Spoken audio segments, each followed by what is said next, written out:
All right, we are recording, and this is our Thursday night team motivation call. So, hello. Hello, hello. And Jenny, if you want to just kind of head things off and lead it off, go ahead, and then we can just kind of, go back and forth about what we liked. Yeah. So as I was telling Jen, and Jen has the slides somewhere. They're posted. They were posted right underneath each recording. Okay. I didn't even pay attention to that. I was actually driving while I listened to the, I know I shouldn't do that, but while I listened to the 2 calls, because that's when I have the most time. So that's what works for me.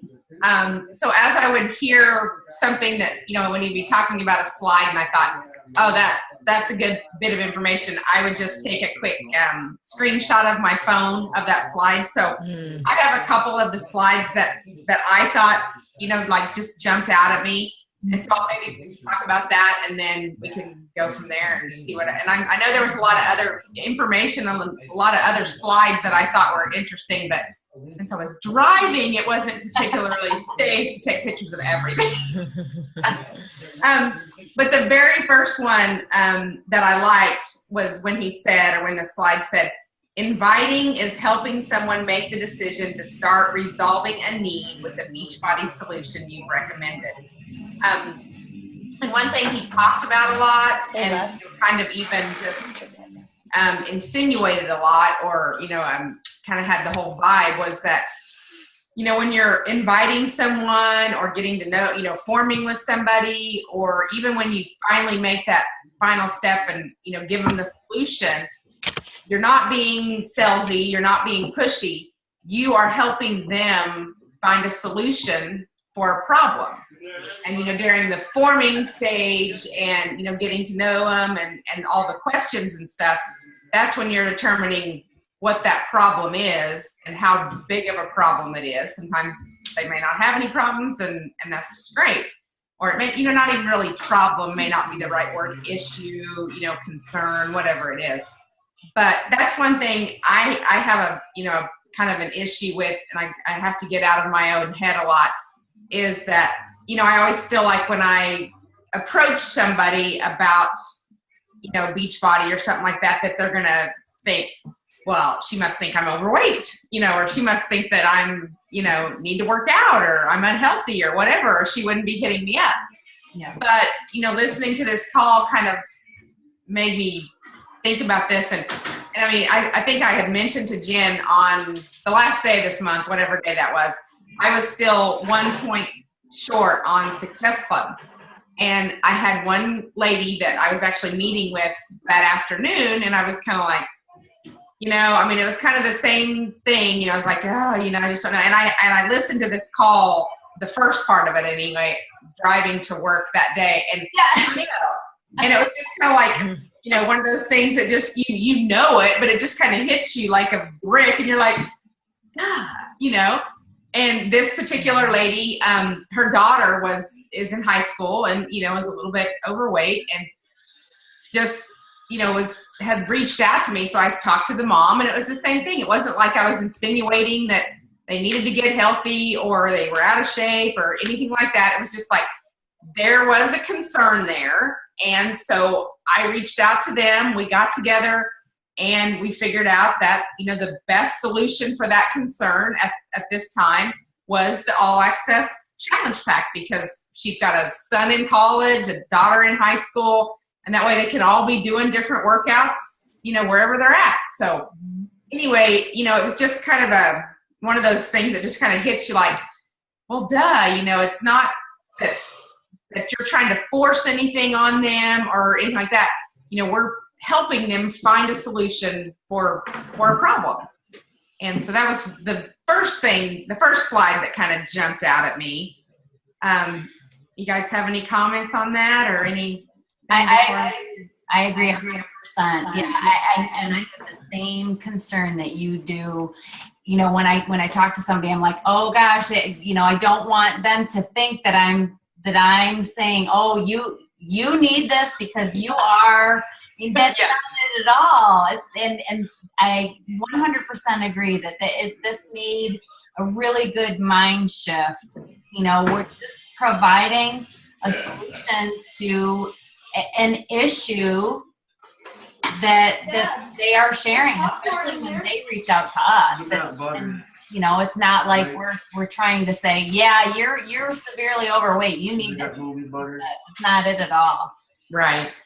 So yeah, it was. Yeah. The next one that I just snapshotted real quick was the one of the 7 questions that went at the forming stage. Yeah. And I think a lot of those, just kind of in different wording or whatever, I have been using somewhat since Andrea gave us, I think Andrea had like 5 questions, you know, a year or so ago that she used. And so the questions that he had down are from a health and fitness standpoint, what are you facing? Part of my thing blanked out because he was in the screen, but what are you facing? How is that a problem for you? Or why is that a goal for you? How is that impacting you? Who or what else does it impact? What would success with this look like for you? What has stopped you from succeeding with this before? And if you were successful with it, what would you gain? Mm-hmm. And I think, I mean, I don't know that I necessarily will use all 7 of those. Again, I think Andrea's questions are, you know, from a health and fitness standpoint, something like that. How would you rate yourself from 1 to 5? You know, 1 being super awesome, you know, 5 being really bad. And I think you do that for, you know, what workouts have you done in the past? What have you enjoyed? How much time do you have, you know, to work out? And, you know, what are your goals with that? Now, the one I kind of like with this, and I don't think it would be maybe in the first set of questions, but maybe, you know, subsequent communications back and forth, is how is this impacting you, and or who or what else does this impact? You know, and like he brought up when he was talking about the impact on other people, is that a lot of times if we can get them to focus, you know, especially as moms and wives, we always focus on everybody else. And, you know, that's, I think a lot of, and you guys may or may not agree, but a lot of times when I'm talking with other moms or wives, you know, they don't want to spend the money on themselves. They don't have time for themselves. But, you know, if we can drill down to the fact that, you know, their health and fitness impacts everybody else in their family, everybody else around them, you know, if they have an outside of the home job, you know, their coworkers, everybody else, you know, maybe that will trigger something. 'Cause, I mean, I know that was the way it was for me, you know, way back a million years when I first got in shape. You know, I just, you know, they always say, what is it? Happy wife, happy life, you know, and I mean, for me, that was so true that, I mean, once I finally took the time and, you know, did things for myself and got myself in a happy place, well, then everything else, you know, kind of came together. And so I think that question there, and again, I don't think I would start off with that, because I think you have to work towards that. But if you can get to that point where, well, who else is the fact that, you know, if they say they're tired all the time, or, you know, they're overweight, they, you know, stressed out, you know, whatever, you know, if you can get to the point that, well, if you're tired all the time and you're stressed out, you know, how does that impact your husband, or, you know, your marriage and your kids? And, you know, if you could not be so tired all the time and not be stressed out all the time, what would that do for your family? You know, if you can get to that point, I think then you're not saying you've got a sale, but you've got a customer, because, you know, then they will realize that, man, this isn't just for me. This is, you know, for everybody in my family. And as moms, that's the one thing, I think the biggest holdup is they don't want to take away from everybody else by, you know, just doing for me. But if you can get to that point, then I think you're good. So, yeah, I agree 100%. Especially because that gets toward the end of your questioning, really, really tying into that emotional need that really makes them realize, all right, I need to do this plus, the more questions you ask that lead them to that, like he was saying, that lead them to that yes, and they keep saying, yes, I need that. Yes, that's exactly, and then you tie it all in at the end with that, what would you gain? What would it mean if you were able to achieve this? What would it mean to those people, that it's affecting, and all of that. I love that. And then tying it again after you've gone through and restating everything so that they know you've heard them. I liked that too. Yeah. I mean, I try to always do that, but just to hear them say that that's such a crucial part of them beginning to really understand that they can trust you, that you're somebody that they can count on, to not just try to lead them into something. So yeah, I really like that a lot. Yeah, I agree. That was one, I had actually forgot about that, but yeah, that was one thing I really liked, that, after you get done with all your questions, just go back and reiterate, like, for anybody that hasn't listened yet, but, he said, you go back and you say, okay, so, so you're telling me that, or, typing, writing, talking on the phone, whatever. So you're telling me that if you were able to, lose 10 pounds and not feel so tired all the time, that, your household surroundings would, everything would be more relaxed and be better, or, whatever they tell you, you just kind of reiterate it back, state it back so that they hear it and they're like, oh yeah, that does sound pretty good. Yeah. I mean, it's kind of like we're talking about. A lot of times you know what's right, but until you hear it from somebody else, it doesn't really click. And so even though they're telling you that and answering your questions, they may not be putting it all together that, okay, by doing this, then this will happen. But if you restate it and tell them, okay, so you're telling me that, blah, blah, blah, then it just kind of clicks and kind of all comes together at that point. So, Yep. Were there any other of the 7 questions that you guys, that stuck out to you, or, had comments on, or anything like that? I liked them all, but the ones you talked about, the first one in particular, like, how is this affecting your life, and what are you trying to get out of it? Yeah. Right. To me, that one was the most important, because that really says it all. That's like the underlying issue with them. They may not even think that it is an issue until you ask them like that. Yeah, that's totally true right there, because like I said, they don't realize, or like you said, I think people know it back here, but until, you kind of get it brought to the forefront that, man, that really is an issue, that when I am tired and stressed out, I yell at my kids more, or yell at my husband more, or whatever it is. And if I can figure out a way to not be tired and stressed out all the time, maybe that won't happen, or, whatever it is. Right. Not talking from personal experience whatsoever here. Never. I love it. And I love the fact that he said, all right, I'm going to share these scripts with you, but, make sure you are putting these into your own words, because you can't copy and paste these. Right. This, you have to put you into all this stuff. So your question, however you frame this, may not look anything like, the script.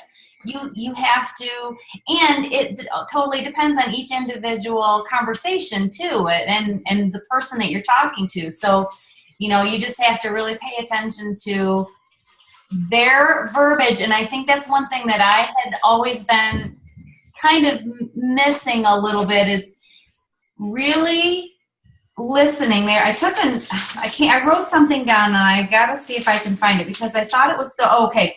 Listen with intent of understanding, not responding.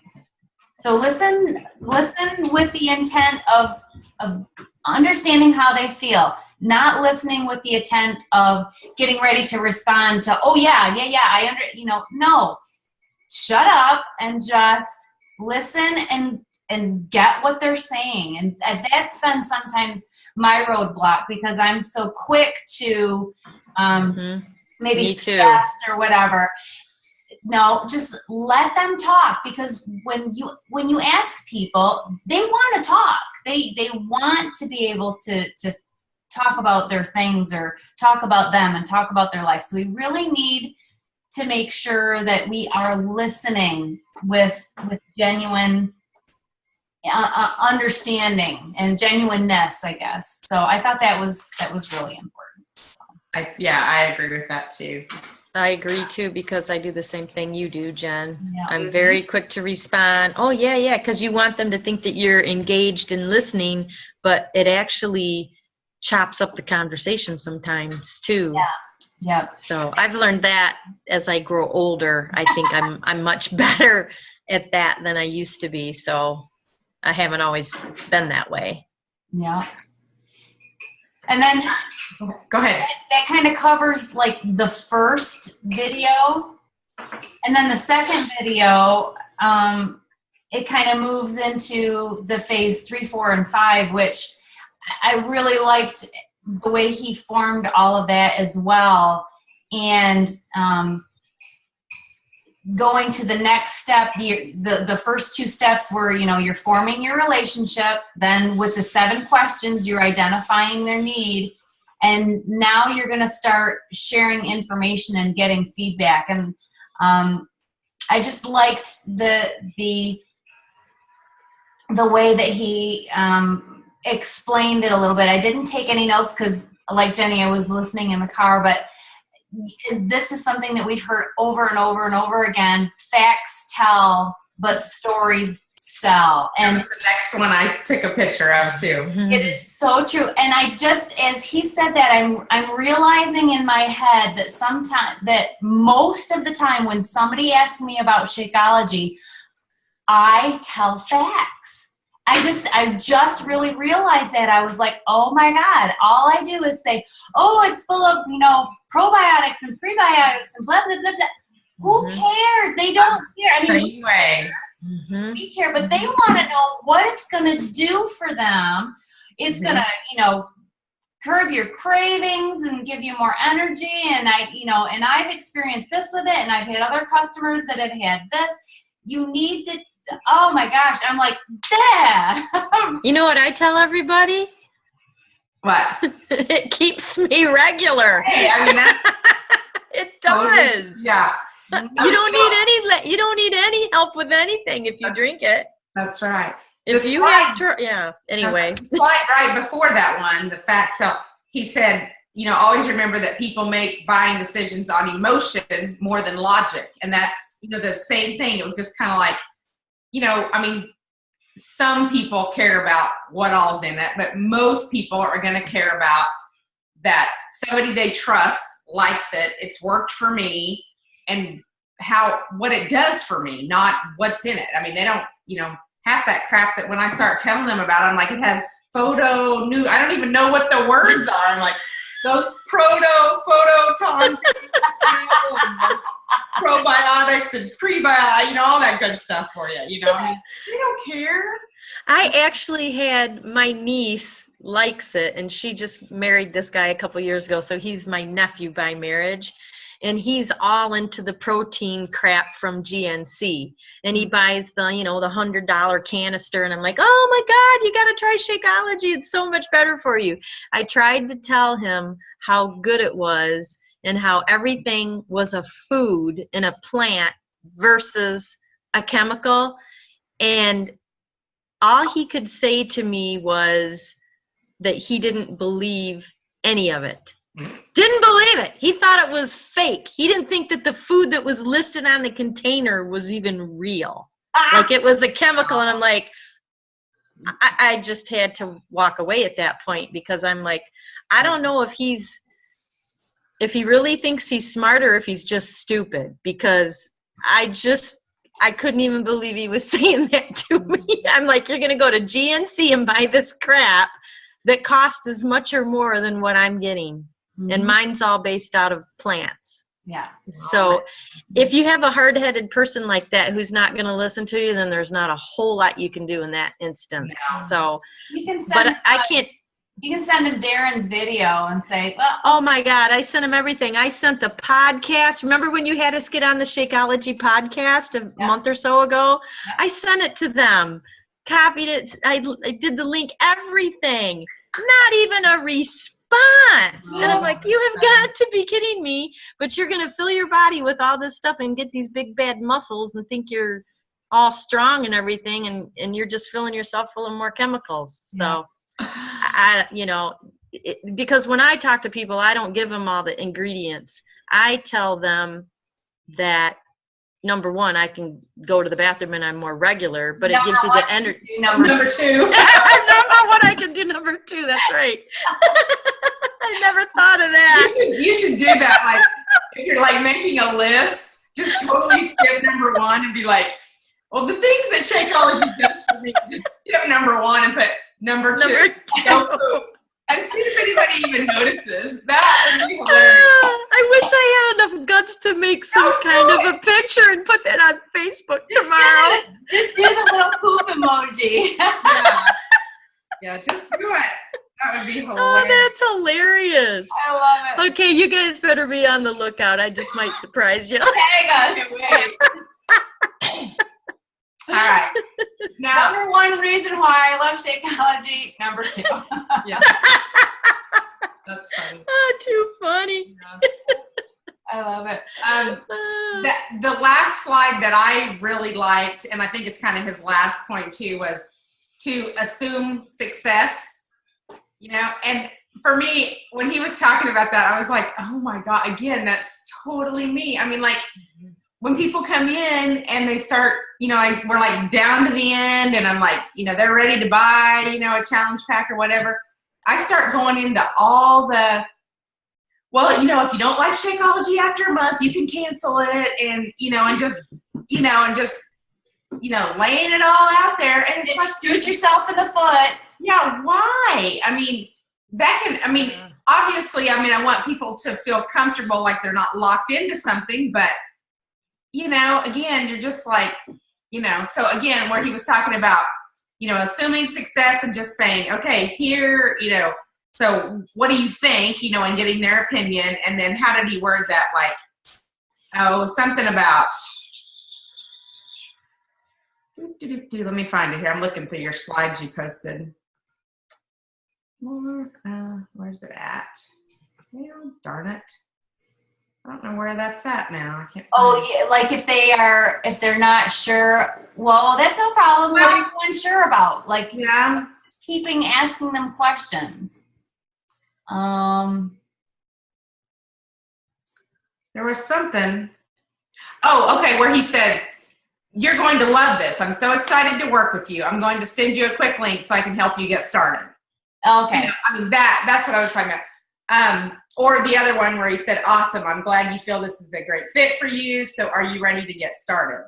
Which, once I'm kind of there, I actually do always kind of put something similar, like, I'm so excited to help you get started. Here's the link. If you have any questions, let me know. But before I get to that point, I'm always, going through all the ways they can get out of it if they need to, so, but I liked that, the way he worded that specifically as far as at the end. Yep, I did too. I thought that was great. And lastly, when he kind of wrapped everything up, I loved what he said was, stop looking for the secret and just learn the freaking skills. Mm-hmm. I was like, yeah. And I really I love the way he really roadmapped this out for people, because I don't know. I mean, yes, we've been doing forms of that for a long time and things, but I don't know. I just think this really made a lot more sense to me, just showing the way that, the progression and why the progression is done like that. It just, helps tie everything all together. And I'm just like, I really need to get back to the basics with that, because that's what works. Right. Mm-hmm. So, yeah. Totally does. And then, he brought up again the importance of tracking, whether it's, on your bat, or if you use TeamZ or, you know, your own spreadsheet, your own chicken scratch, whatever, just to track, you know, every contact you have with that person and what you learn about that person during, you know, every conversation, so that you can, you know, use that, like, I mean, you know, to let them know that you are paying attention, you are listening, and that you're there to help, you know. So it's important to keep up, you know. And I mean, for me, I do most of my stuff on like Facebook Messenger, and so it's all there.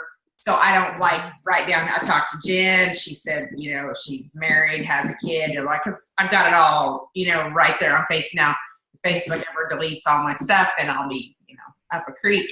But for now, you know, I don't necessarily keep every detailed note somewhere else about each person. I mean, I don't know if other people do, but I just kind of keep, you know, the running log of messages so I can go back and see what we talked about and where we're at and all that kind of stuff. So, yeah, you know. I use TeamZ, and what I like to do is there's a notes section, and so I have like a template that I put in my notes. I copy and paste it, and I just write like key important things that we've talked about. And then sometimes for a tag on that person, I'll put forming stage 1, forming stage 2, or inviting stage 1, stage 2. And as we progress, then I try to put a new tag on there so I can go in and find people with those tags and, okay, we need to go to the next step with this, or so that's how I do it. Okay. And you can totally do that on a Google spreadsheet or anything like that. Make it really easy. So. But anyway, I think that covers it. I really liked Cim Carver. He had a lot of great stuff to share. He shares almost all of his stuff on his YouTube channel. So I would highly recommend going to the YouTube link and for all these for this recording, and subscribe to his stuff. Yeah, he does a lot of trainings, and he's got a lot of things on there that are pretty current. So I would say do that, because I mean he's corporate, so got a lot of great things to share. Cool. Anything else, Jenny? Okay. That's all. I mean, I think we covered kind of the highlights, and, you know, hopefully we'll post this recording, and then, you know, people can go back and listen to the first calls or first trainings, and then, you know, catch up with us. And yeah, I think that's some good information. Yep. Very good. All right. Okay. All right. Thanks, Catherine. All right. Bye, guys. Have a good night. Night. Have a good night, everybody. Bye. Night. Bye.